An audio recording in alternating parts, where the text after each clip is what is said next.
Very good morning to all of you students. I am Archana, your bio teacher. Hope all of you are watching the bio videos. So students, without wasting any time, let's begin the chapter.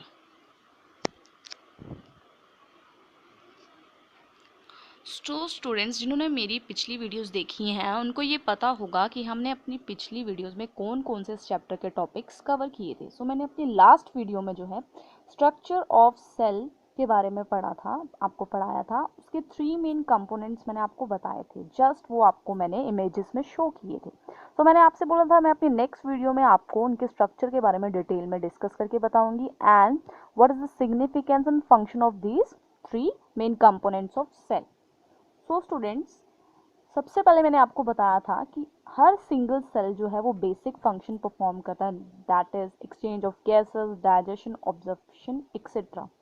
So 3 main component cell के कौन कौन से हैं? Cell membrane, plasma membrane, nucleus and cytoplasm. So first start with this cell membrane और plasma membrane.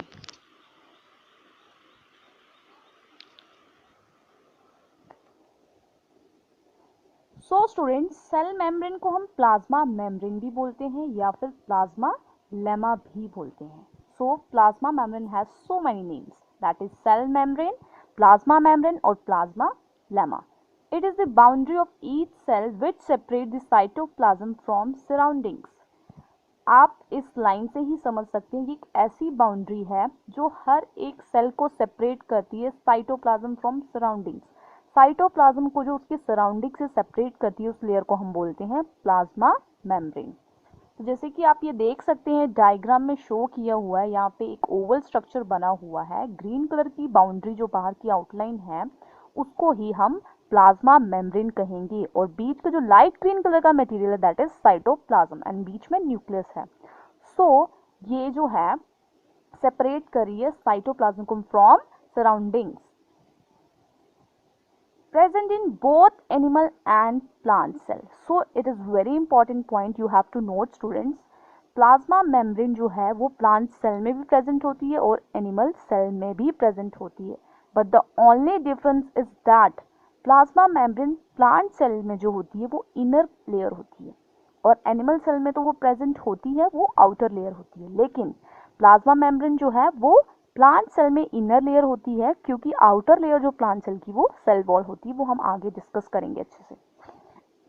Next is it is made up of proteins and lipids. Plasma membrane किसकी बनी हुई है? प्रोटीन्स और लिपिड्स की बनी हुई है। It is selectively permeable in nature. It allows some minerals in and out of the cell.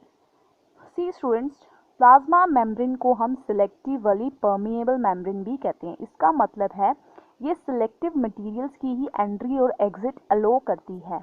कुछ मिनरल्स ही हैं जिनको ये अलाउ करती है एंट्री के लिए। इसमें पोर्स होते हैं जो कि कुछ मटेरियल, सिलेक्टेड मटेरियल्स को ही परमिट करती है एंट्री और एग्जिट के लिए। That's why it is also called selectively permeable membrane. It is flexible and can be folded, broken and reunited. One more feature of plasma membrane is that ये flexible layer है, ये जो है fold भी की जा सकती है and can be broken and reunited, मतलब ये flexible है।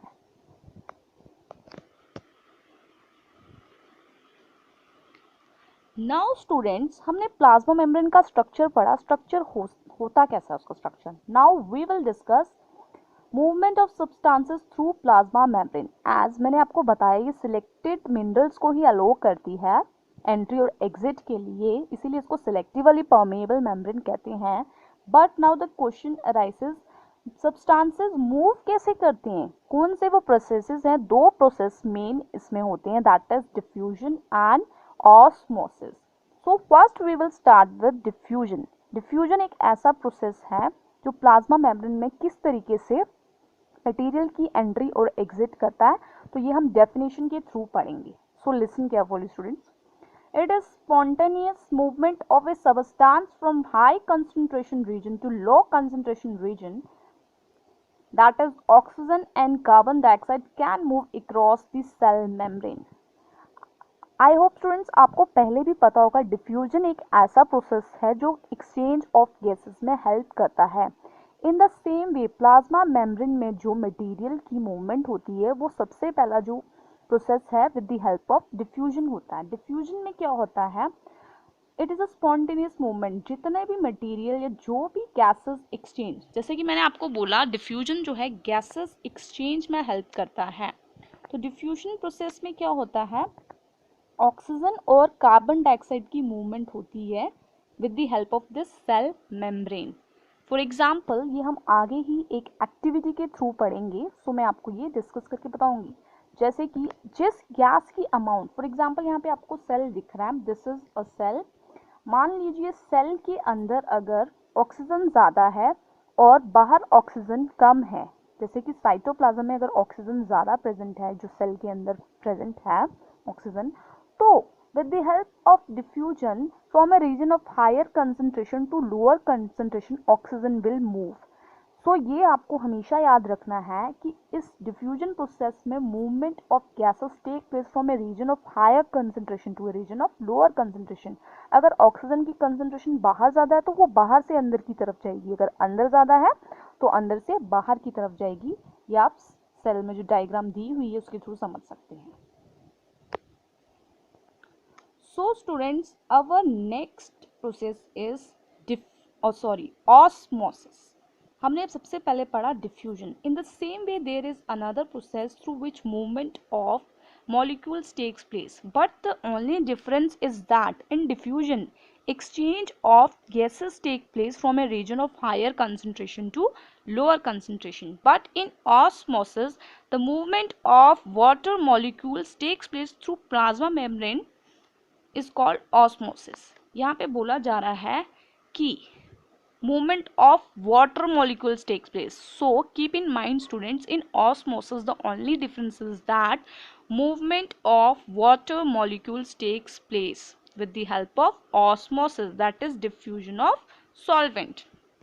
so हम ये नेक्स्ट पेज में स्लाइड में पढ़ेंगे कि किस तरीके से वाटर मॉलिक्यूल्स की मूवमेंट होती है with the help of plasma membrane.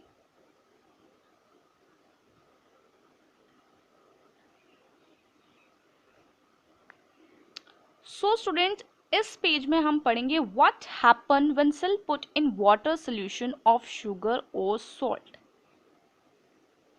क्या होता है जब एक वाटर सोल्यूशन, सेल जो है वाटर सोल्यूशन के अंदर डाला जाता है जो कि शुगर या फिर सॉल्ट का है। ये आप प्रोसेस घर में भी करके देख सकते हैं, इट इज़ अ एक्टिविटी। सो मैं आपको इस वीडियो में ये भी कहना चाहूँगी आप घर पे ये एक्टिविटी ट्राई कर सकते हैं, ये आपका होम असाइनमेंट है। So start with the activity. Types of solution on the basis of concentration। On the basis of concentration solutions किस तरीके से बिहेव करते हैं ये हम अभी इस एक्टिविटी के थ्रू समझेंगे। सबसे पहले आता है हाइपरटोनिक सोल्यूशन। हाइपरटोनिक सोल्यूशन क्या है, concentration of solution outside the cell is less than inside the cell. जब सोल्यूशन की कंसंट्रेशन जो सेल के बाहर है वो कम होती है as compare to inside the cell. Cell के अंदर जब कंसंट्रेशन ज़्यादा है सोल्यूशन की और बाहर कम है, due to this cell lose water and shrink. Cell अपना पानी लूज करेगा और वो श्रिंक हो जाएगा। आप पहली वाली डायग्राम में देख सकते हैं स्टूडेंट्स, आप सबसे पहली फिगर में देखिए, मैं आपको शो कर रही हूँ, ये देखिए। मान लीजिए ये एक हमने सोल्यूशन लिया है और ये सेल है। सेल के अंदर जो है कॉन्सेंट्रेशन जो है वो ज़्यादा है as compare to outside it cell. तो आप ये एरोज देख सकते हैं, जो सोल्यूशन है वो बाहर की तरफ उसकी मूवमेंट होगी, क्योंकि मैंने बोला था कि जो मूवमेंट होती है from a region of higher concentration to lower concentration होती है। In the same way cell जो है, जो उसके अंदर वाटर जो है, जो भी सोल्यूशन प्रेजेंट है, that is we are talking about sugar solution, so वो उसकी मूवमेंट आउटसाइड होगी, जिसकी वजह से सेल जो है वो श्रिंक कर जाएगा, वो सिकुड़ जाएगा। That's why it is called hypertonic solution. And next is isotonic solution. Isotonic solution की अगर हम बात करें, equal concentration outside and inside the cell, due to this cell gain equal amount of water which is lost. अब आप बीच वाली figure के through समझ सकते हैं, आइसो का मतलब है जितनी कॉन्सेंट्रेशन सेल के बाहर है सोल्यूशन की, उतनी ही सेल के अंदर भी प्रेजेंट है।